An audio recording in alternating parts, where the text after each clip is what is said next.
ಶ್ರೀಭಗವತೆ ಹಿರಣ್ಯಗರ್ಭಾಯ ನಮಃ.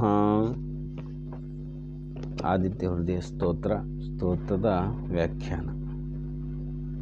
ನೀವು ಈಗ 6ನೇ ಶ್ಲೋಕಕ್ಕೆ ಬಂದಿದೆ. ರಶ್ಮಿಮಂತಂ ಸಮುದ್ಯಂತಂ ದೇವಾಸುರ ನಮಸ್ಕೃತಂ ಪೂಜಯಸ್ವ ವಿಭಸ್ವಂತಂ ಭಾಸ್ಕರಂ ಭುವನೇಶ್ವರಂ. ಇವೆಲ್ಲವನ್ನು ಕೂಡ ಯಾರು ಹೇಳ್ತಾ ಇರೋದು? ಋಷಿ ಆಗಿರ್ತಕ್ಕಂಥ ಭಗವಾನ್ ಅಗಸ್ತ್ಯ ಋಷಿಗಳು ಹೇಳ್ತಾ ಇದ್ದಾರೆ. ಎಲ್ಲವನ್ನು ಕೂಡ ನಾವು ಗಮನಿಸಿದರೆ ಋಷಿಗಳು ಎಲ್ಲವನ್ನು ನಡೆಸಿದ್ದಾರೆ. ರಾಮನ ನಡೆಸಿರೋದೆಲ್ಲ ಋಷಿಗಳೇ.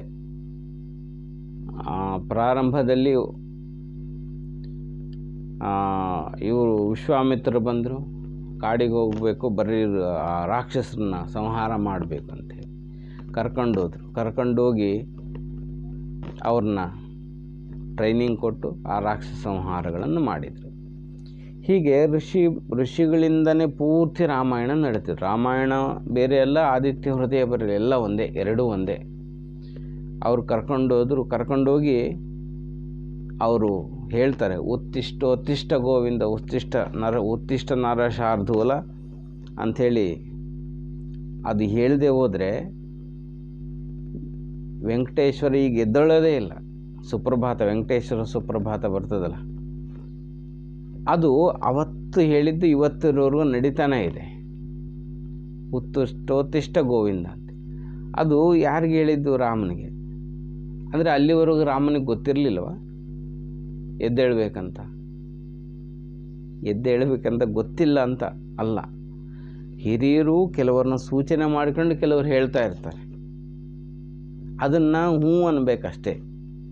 ನನಗೆ ಗೊತ್ತಿಲ್ಲೇನು. ಈಗೂ ಕೆಲವ್ರು ಹೇಳ್ತಾರೆ ಹಿರಿಯರು, ಹಿಂಗೆ ಮಾಡು ಅಂದರೆ ನನಗೇನು ಗೊತ್ತಿಲ್ಲೇನಂತ ಮಾತಾಡ್ತಾರೆ. ಹಂಗೆ ಮಾತಾಡಬಾರ್ದು ಅಂತ ಅದರ ಅರ್ಥ. ಅದನ್ನು ಅಲ್ಲಿ ಸೂಕ್ಷ್ಮವಾಗಿ ಹೇಳ್ತಕ್ಕಂಥದ್ದು. ಅದಾದ ಮೇಲೆ ಇವರು ಕಾಡಿಗೆ ಬಂದಾಗ ರಾಮಲಕ್ಷ್ಮಣರು ಬರ್ತಾರಲ್ವ, ಅಲ್ಲಿ ಪಂಚವಟಿ ಇರಬೇಕಂತ ಸ್ಥಾನ ತೋರಿಸಿದವ್ರು ಯಾರು? ಪಂಚವಟಿ ಸ್ಥಾನ ನಿನಗೆ ಇದು ಕರೆಕ್ಟಾದ ಸ್ಥಳ, ನೀನು ಇಲ್ಲಿರು ಅಂತ ಹೇಳಿ ತೋರಿಸಿದ್ದು ಅಗಸ್ತ್ಯರೇ. ಅವರು ಹೋಗಿ ಅಂಥೇಳಿ ಇಲ್ಲಿರು, ನೀನು ಚೆನ್ನಾಗಿರ್ತದೆ ಅಂತ ಅವ್ರಿಗೆ ಗೊತ್ತಿದ್ದಿಲ್ವ? ಹಂಗಾದರೆ ಋಷಿಮುನಿಗಳು ಅಂದರೆ ನೀನು ಇಲ್ಲಿ ಬಂದರೆ ರಾವಣನ ಸೀತೆ ಎತ್ಕೊಂಡು ಹೋಗಿ ಕಾರಣ ಆಗುತ್ತೆ, ಹಂಗಾದ್ರೆ ನಿನಗೆ ರಾಮಾಯಣ ಪೂರ್ಣ ನಡೆಯೋಕ್ಕೆ ಸಾಧ್ಯ ಆಗತ್ತೆ ಅಂತ ಇವರು ಮೊದಲೇ ನೋಡಿದವರು. ಇವರು ಎಲ್ಲ ಪ್ಲ್ಯಾನ್ ಅನಿಸೋದಿಲ್ವ? ಅಲ್ಲಿ ಇರೋಕ್ಕೇಳಿದ್ದೆ ಅಗಸ್ತ್ಯರು. ಅಲ್ಲಿಂದ ಪ್ರಾರಂಭ ಆಗಿದ್ದೇ ಅಲ್ಲಿಂದ. ಮತ್ತು ಅದು ಆದಮೇಲೆ ಇಲ್ಲಿಗೆ ಬರ್ತಾ ಇರೋದಿಲ್ಲ ಯಾರು? ಮತ್ತು ಈಗ ಬಂದು ಈಗ ಆದಿತ್ಯ ಹೃದಯವನ್ನು ಸ್ತೋತ್ರವನ್ನು ಹೇಳ್ತಾ ಇರೋರು ಯಾರು?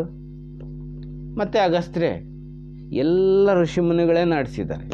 ಋಷಿಗಳೇ ಇದು ಏನು ರಾಮಾಯಣ ಪೂರ್ತಿಯನ್ನು ನಡೆಸಿರ್ತಕ್ಕಂಥ ಋಷಿಗಳೇ ಸರ್ವವನ್ನು ಕೂಡ. ಹೀಗೆ ಅದು ರಾಮನನ್ನು ನಡೆಸಿರೋದು ರಾಮಾಯಣ. ಭಾರತವನ್ನು ನಮ್ಮ ಧರ್ಮ ಸಂಸ್ಕೃತಿ, ಅದು ಕೂಡ ಭಾರತೀಯತೆ ಅಂದರೆ ಅದೇ ಋಷಿಗಳ ಒಂದು ಜ್ಞಾನ.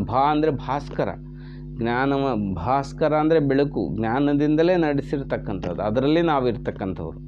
ಅದಕ್ಕೆ ಧರ್ಮರಾಯರು ಒಂದ್ಸಲ ಧರ್ಮ ಸಂದೇಹಗಳಲ್ಲಿ ಇವರು ಕೇಳ್ತಾರೆ, ಹೇ ಭೀಷ್ಮ ಪಿತಾಮಹ, ಧರ್ಮರಾಯರು ಕೇಳ್ತಾರೆ ಭೀಷ್ಮನಿಗೆ, ಎಲ್ಲರಿಗಿಂತ ಮುಖ್ಯವಾಗಿ ಮಾಡಬೇಕಾಗಿರ್ತಂಗೆ ಯಾವುದಾದ್ರು ಕರ್ತವ್ಯ ಏನಾದ್ರು ಇದ್ದರೆ ಏನಾದರೂ ಹೇಳು, ಧರ್ಮ ಆಚರಣೆ ಮಾಡಿರಬೇಕಾಗಿರ್ತಕ್ಕಂಥದ್ದು ಅಂತ ಕೇಳಿದರೆ, ಪ್ರತಿಯೊಬ್ಬರೂ ಆಚರಣೆ ಮಾಡಬೇಕಾದಂತಹ ಧರ್ಮ ಯಾವುದು ಅಂತ ಕೇಳಿದರೆ ಅವರು ಮೊದಲನೇ ಧರ್ಮ ಯಾವುದು ಹೇಳ್ತಾರೆ ಅಂದರೆ, ಸೂರ್ಯ ಉದಯಕ್ಕಿಂತ ಮುಂಚೆ ಎದ್ದೇಳು, ಸೂರ್ಯ ಉದಯಕ್ಕಿಂತ ಮುಂಚೆ ಎದ್ದೇಳು ಅಂತ ಹೇಳ್ತಾರೆ. ಸೂರ್ಯ ಉದಯ ಅಸ್ತಮಾನಗಳಲ್ಲಿ ನಿದ್ರೆ ಹೋಗಬೇಡ. ಇದು ಅವರ ಒಂದು ವಾಣಿ. ಮಹರ್ಷಿ ಹೇಳ್ತಕ್ಕಂಥ ಸೂರ್ಯ ಉದಯ ಆಗಬೇಕಾದ್ರೆ, ಅಸ್ತ ಆಗಬೇಕಾದ್ರೆ ನೀನು ನಿದ್ರೆ ಮಾಡಬಾರ್ದು. ಅಂದರೆ ಆವಾಗ ನೀನು ಎಚ್ಚೆತ್ತಿರಬೇಕು ಅಂತ. ಸೂರ್ಯ ಉದಯಕ್ಕೆ ಮೊದಲೇ ಎದ್ದೇಳಬೇಕು, ಆಮೇಲೆ ಮಲಗಿದ್ರೆ ನಡೀತೈತೆ. ನಮ್ಮ ಗುರುಗಳು ಇಸ್ಮಾಯಿಲ್ ಸ್ವಾಮಿಗಳು ಹೇಳ್ತಾಯಿದ್ರು, ಫಸ್ಟ್ ಸೂರ್ಯ ಉದಯಕ್ಕಿಂತ ಮೊದಲು ಎದ್ದೇಳ್ಬಿಡು, ಫಸ್ಟ್ ಪೂಜೆ ಮಾಡು ನೀನು, ಆಮೇಲೆ 7:30 ಮುಗೀತಾ 7:30 ಮೇಲೆ ಆಮೇಲೆ ಮಲಕ್ಕ ನೀನು 8 ಗಂಟೆಗೆ, 1 ಗಂಟೆ ಮೊದಲು ಹೇಳು, ಆಮೇಲೆ ಬೇಕಾದ್ರೆ ಆಮೇಲೆ ಮಲಕ್ಕು. ಇದು ಫಸ್ಟ್ ಸೂರ್ಯ ಉದಯಕ್ಕೆ ನೀನು ಎದ್ದಿರಬೇಕು. ಅದು ಧರ್ಮಶಾಸ್ತ್ರ ನಮಗೆ ಹೇಳ್ತಾ ಇರೋದು. ಅದು ರಹಸ್ಯ, ಅದು ಅದು ಅನುಭವಿಸಿದ್ರಷ್ಟೇ ಗೊತ್ತಾಗತ್ತೆ ರಹಸ್ಯ, ಇಲ್ಲ ಅಂದರೆ ಅದು ಗೊತ್ತಾಗೋದಿಲ್ಲ.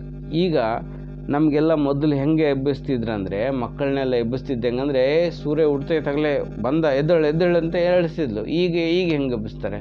7 ಗಂಟೆ ಆಯಿತು, 7:15 ಆಯಿತು, ಸ್ಕೂಲಿಗೆ ಟೈಮ್ ಆಯಿತು. ಅವ್ರಿಗೆ ಎಬ್ಬಿಸ್ತಾ ಇರೋದು ಸ್ಕೂಲಿಗೆ ಟೈಮ್ ಆಗೋ ಸಲುವಾಗಿ ಎಬ್ಬಿಸ್ತಾ ಇದ್ರಾಗಲಿ, ಸೂರ್ಯನ ದರ್ಶನ ಮಾಡಬೇಕಾಗಲಿ, ಭಗವಂತನ ಕೃಪೆ ಬೇಕಂತಾಗಲಿ ಯಾರೂ ಹೇಳ್ತಾ ಇಲ್ಲ. ಇವತ್ತು ಕಾಲ ಬದಲಾಗಿದೆ,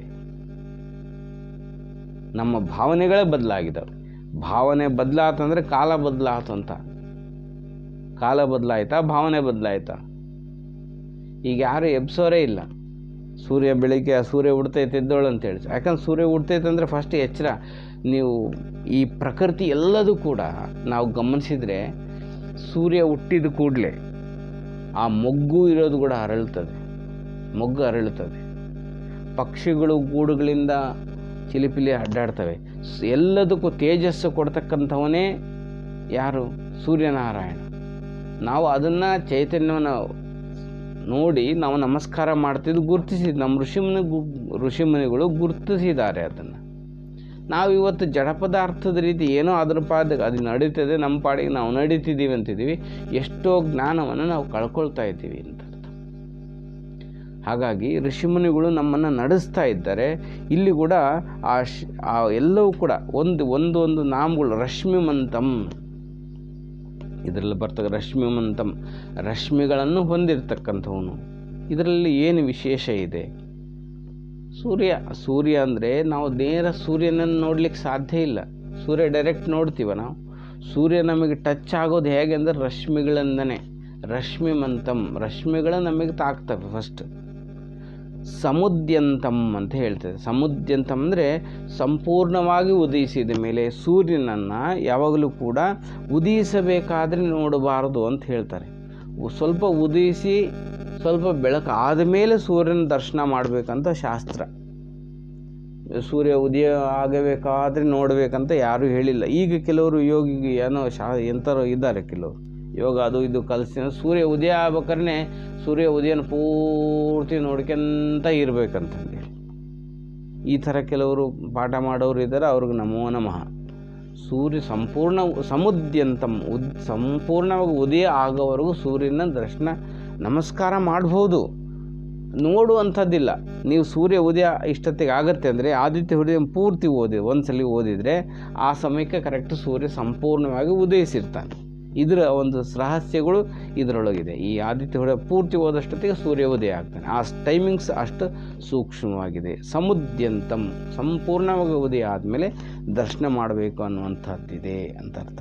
ಇನ್ನು ಮುಂದಿನ ಮತ್ತೆ ನಾಳೆ ನೋಡೋಣ. ಶಿವಾಯ ಗುರುವೇ ನಮಃ. ಶ್ರೀಮಾತ್ರೆ ನಮಃ. ಶ್ರೀ ಭಗವತೆ ಹಿರಣ್ಯಗರ್ಭಾಯ ನಮಃ.